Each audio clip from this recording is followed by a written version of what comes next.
mois de juin dit nouvelle session du club de lecture Une chambre à nous que j'anime avec Cyrielle de la chaîne Tête de Litotes.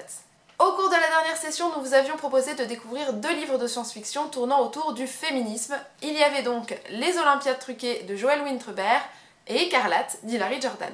2 livres de science-fiction mettant en scène chacun à leur façon la place de la femme dans une société qui n'est pas forcément très envieuse, puisque selon les différents niveaux de liberté qu'elles ont, grands ou petits, honnêtement, leur place n'est pas forcément très chouette et on n'a vraiment pas envie d'être à leur place. Je vous avais donc proposé de découvrir Les Olympiades truquées de Joël Winterberg. Vous évoluez dans ce livre dans un monde assez dur, assez noir, dans le sens où dans ce monde-là, 30% de filles naissent pour 70% de garçons, si je ne dis pas de bêtises. Et vous évoluez aussi dans un monde qui est assez noir dans le sens où vous avez des dérives écologiques qui ont eu lieu, des dérives médicales qui se profilent, et du coup vous avez un monde assez sombre où certains avantages sont en fait de gros inconvénients, et dans ce contexte-là vous allez suivre le parcours de 2 femmes, Maëlle qui est le clone de sa mère décédée et qui est élevée par son père, qui élève du coup le clone de sa femme et qui est en fait sa fille. Voilà, ça fait des nœuds au cerveau et en même temps ça promet une situation absolument glauquissime. Et vous suivez aussi le parcours de Cyfren qui est une nageuse et qui fait partie un petit peu de l'élite sportive du pays. Tout se situe en France d'ailleurs, hein, je vous le dis. Puisqu'elle est amenée en fait à participer aux Jeux Olympiques et qu'évidemment beaucoup d'espoir repose sur ses épaules puisqu'elle doit faire du bon travail. Je tiens à mettre en garde tout de suite les personnes qui souhaiteraient s'intéresser à ce livre dans le sens où vous avez des scènes assez graphiques, assez dures qui vous sont proposées très tôt, notamment des scènes de viol et d'inceste, donc voilà, comme je vous l'ai dit, c'est absolument pas joyeux, c'est même atroce. Donc si c'est quelque chose qui vous freine, qui vous bloque tout de suite, je vous déconseille le livre tout simplement parce que ça peut se reproduire dans le récit. Vous avez aussi une forme de sexualité qui est quand même très forte, c'est décomplexé et en même temps c'est pas forcément toujours très simple ou spécialement consenti. C'est un monde dur, c'est un langage cru, c'est un livre quand même assez abrupt, donc je tiens à mettre en garde les personnes qui ne sont pas à l'aise avec ça. Ne le lisez pas, ça ne vous plaira pas, vous l'abandonnerez sans doute, ça a été le cas de plusieurs personnes du club de lecture, donc je le comprends, c'est tout à fait normal, mais voilà, je mets en garde tout de suite, ça peut être bloquant, et ça se comprend. Si vous passez au-delà de ça, en fait le livre vous propose principalement un voyage initiatique, donc celui des 2 personnages principaux qui sont en fait amenés à se libérer un petit peu du carcan que la société leur impose. Elles sont amenées à affronter les difficultés de ce monde-là, à se prendre en main et à rejeter en fait un petit peu toute forme d'injustice. Et ce qui était assez intéressant, c'est que vous avez 2 parcours qui sont un petit peu en miroir, puisque là où l'une va réussir, on va dire, à se prendre en main, l'autre va un petit peu se laisser submerger par les inconvénients, les difficultés de son monde. Et du coup c'était assez intéressant la façon dont c'était traité. J'ai trouvé ça vraiment bien de montrer en fait que différents parcours, différents milieux n'amènent pas forcément à ce qu'on pense, à ce qu'on croit. Et c'était pas mal. Très honnêtement, j'ai bien aimé le schéma qu'a mis en place l'auteur à ce niveau-là. Et au travers en fait des différents parcours des personnages, on aborde des sujets qui sont assez difficiles, qui sont assez durs. Comme je vous l'ai dit, on aborde la question du viol, de l'inceste, donc déjà ça c'est pas forcément très rigolo. On aborde aussi en fait tout ce qui tient au dopage avec le milieu sportif. On aborde aussi par exemple l'excision, on aborde aussi les formes de manipulation mentale, physique, médicale, du droit à disposer de son propre corps ou encore même de différentes formes de sexualité dont la transsexualité. Vous évoluez dans un monde assez noir également puisque tous les avantages se transforment régulièrement en inconvénients, donc c'est pas forcément joyeux. Et le côté noir est renforcé en fait par un univers écologique qui est assez dramatique et qui pousse aussi à certaines dérives.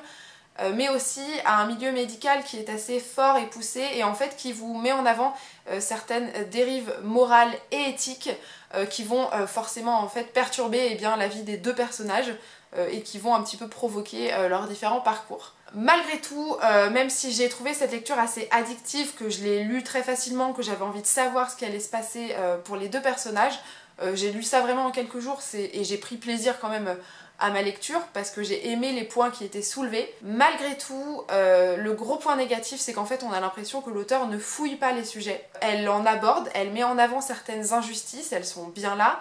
Malgré tout, c'est pas fouillé en fait. Et c'est assez frustrant parce que si vous ne connaissez pas les thèmes, soit ils ne vous parleront pas forcément, soit ils vont vous frustrer énormément parce que vous voudrez aller plus loin et que vous n'aurez pas ces réponses et qu'il y a plein en fait de questionnements, il y a plein de parcours pour lesquels on n'a pas de réponse et c'est extrêmement dommage parce que bah, du coup ça pousse pas forcément à la réflexion en fait. L'auteur vous encourage pas forcément à vous poser des questions, elle vous expose juste les faits en pleine face et vous faites avec. Donc soit vous aurez envie, soit vous n'aurez pas du tout envie et ça vous plaira ou non. Donc c'est dommage, ça donne un côté un petit peu fouillis.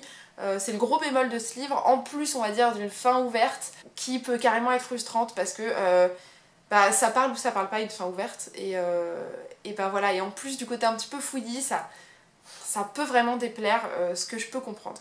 Ce que je pense surtout, c'est que même si j'ai pris du plaisir avec cette lecture, je pense très sincèrement que j'aurais oublié le contenu du livre dans un an parce que vous n'avez pas une vraie réflexion qui vous est apportée, juste des faits qui vous sont exposés et vous faites avec. Et donc j'ai fait avec sur le coup, je me suis posé des questions, mais je pense que ça me marquera pas plus que ça et c'est dommage. Donc voilà, pas un coup de cœur, ça se lit, donc si vous êtes sensibilisé au thème, on va dire des dérives médicales, du féminisme en fait, des inégalités hommes-femmes, ça va vous parler sur le coup, ça ne vous marquera pas pour autant et c'est dommage. A l'inverse, je pense que Écarlate d'Hilary Jordan sera une lecture marquante pour beaucoup d'entre vous, tout simplement parce que l'auteur propose une réflexion qui est assez forte, assez posée et qui vous accompagne tout le long du récit pour vous poser les bonnes questions et vous dire que vous avez des droits et que c'est intolérable si on vous les retire. Et ça c'est important. Écarlate, c'est en fait une réécriture de La Lettre écarlate de Nathaniel Hawthorne, dans le sens où vous évoluez dans un monde où en fait si vous commettez certains crimes, vous êtes marqué par une couleur spécifique en fait du crime que vous avez commis. Dans notre cas, on va suivre Anna qui a en fait avorté, et dans ce monde-là, avorter c'est un crime, qu'il s'agisse d'avant les 12 semaines du délai légal ou d'après, puisque ce délai n'existe plus. Si vous avortez, c'est-à-dire que vous avez tué, et donc vous êtes marqué d'une couleur, la couleur rouge. C'est une couleur qui vaut pour n'importe quel crime, n'importe quel meurtre, qu'il s'agisse d'une personne, d'un enfant. Dans notre cas, on a une grosse en fait critique du droit en fait à l'IVG et du fait que on a le droit de disposer de son corps et d'avorter si on veut, donc voilà. C'est le thème principal on va dire de ce livre-là, même s'il abordera d'autres sujets évidemment qui tournent autour des libertés humaines et des femmes en particulier. J'ai vraiment adoré ce livre dans le sens où je le trouve très bien posé, je le trouve extrêmement bien organisé, l'auteur accompagne totalement le lecteur dans sa réflexion, je trouve qu'elle ne laisse rien au hasard et en fait c'est pas qu'elle cadre totalement son lecteur, mais c'est-à-dire que quand elle lance un sujet, vous aurez vraiment, je trouve, en fait l'entièreté du sujet qui vous sera proposé, qui sera abordé et en fait toutes les questions qui tourneront autour par exemple de l'IVG seront posées au fur et à mesure du livre. Elle vous invite vraiment à réfléchir autour de ce thème-là et vous êtes totalement accompagné et elle vous pointe du doigt ce qui va pas. Et c'est très bien géré en fait au travers du personnage principal qui est en fait assez attachant parce qu'elle a grandi dans une société qui ne lui donnait pas de liberté, elle a fauté dans cette société-là et en fait elle est extrêmement crédible, elle est extrêmement cohérente parce que elle fera pas forcément des choix qui vont vous plaire mais qui sont en fait régis en fait par les codes de ce monde dans lequel elle a grandi. Et du coup, son comportement reste assez logique parce qu'elle a été conditionnée à tout ça. Et au fur et à mesure du livre, elle va commencer à questionner ce monde dans lequel elle a grandi, pourquoi elle a le droit de faire ceci ou cela, pourquoi elle ne peut pas faire ce qu'elle estime normal, pourquoi ce qu'elle estime être normal est jugé comme un crime, comme quelque chose d'intolérable, de mauvais. Et en fait, tout au long du livre, on suit son évolution, on la voit grandir, on la voit se poser des tas de questions. Et en fait, du coup, c'est vraiment le lecteur qui grandit avec elle parce qu'il se pose les mêmes questions.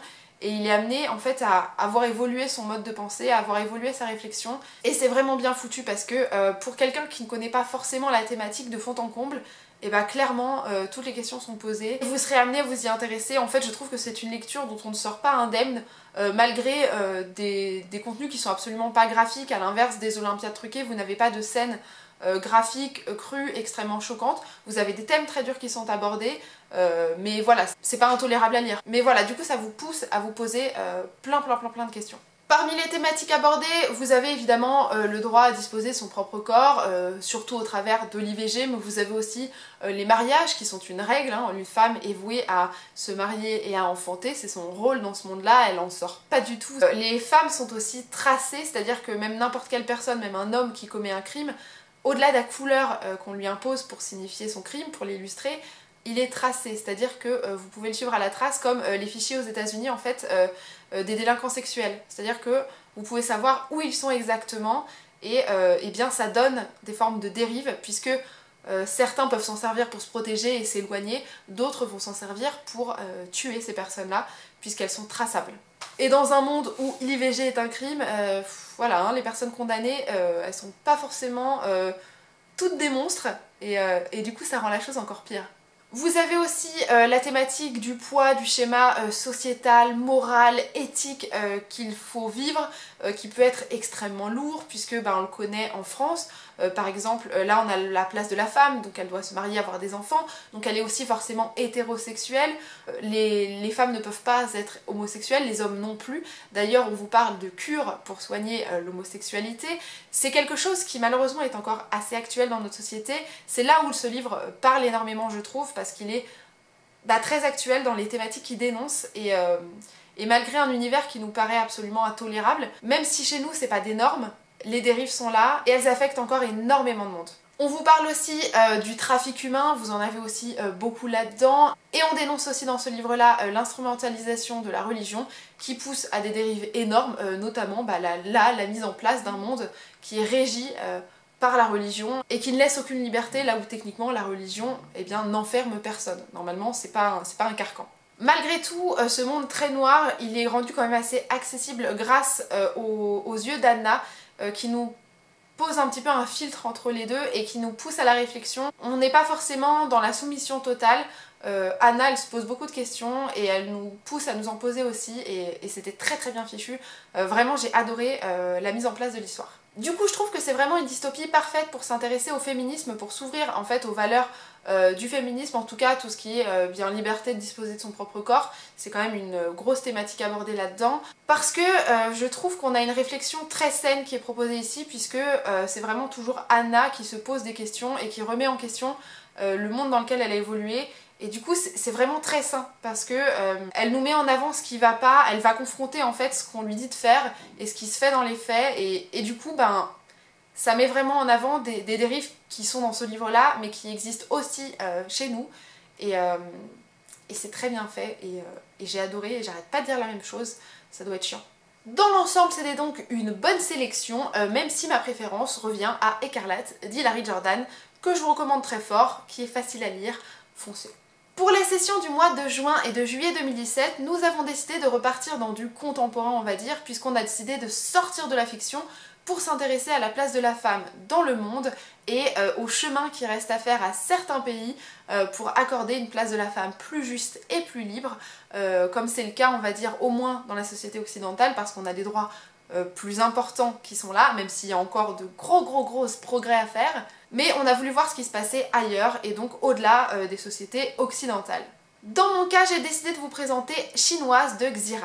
Dans ce livre, on a en fait un espèce de recueil de témoignages de différentes femmes chinoises, de différents statuts, de différents milieux sociaux, de différents métiers, de différents niveaux culturels qui ont eu accès ou pas à une forme d'éducation. Voilà, on a plein de portraits différents de femmes qui ont en fait témoigné dans une émission de radio entre 89 et 97 et qui ont été amenées à témoigner sur leur vie et les choses qu'elles pouvaient subir, les injustices qu'elles pouvaient connaître. On a plein de témoignages qui ont en fait du coup été compilés dans ce livre-là et qu'on est amené à découvrir. Donc il y a des sujets assez durs, comme du viol malheureusement, des mariages forcés, des familles qui sont apparemment décimées, enfin voilà, c'est clairement pas une lecture qui va être joyeuse, hein. Clairement je pense que si je voulais être heureuse j'irais lire Oui Oui à la plage, mais voilà, j'ai hâte de voir ce portrait en fait des femmes chinoises que je connais absolument pas finalement, et voilà, et donc je pense que ce sera intéressant de voir un parcours que je connais pas, une vision de la femme que je ne connais pas, et peut-être de lutter aussi pour ces femmes chinoises, parce qu'elles ont le droit d'être libres, bordel de merde. Bref, c'est le choix que j'ai fait pour la session du mois de juin et de juillet 2017, mais je vous invite à vous rendre sur la chaîne de Cyrielle, aka Tête de Litote, pour découvrir quel livre elle vous propose pour cette même session, et il a l'air aussi très intéressant, j'ai très hâte de le lire aussi.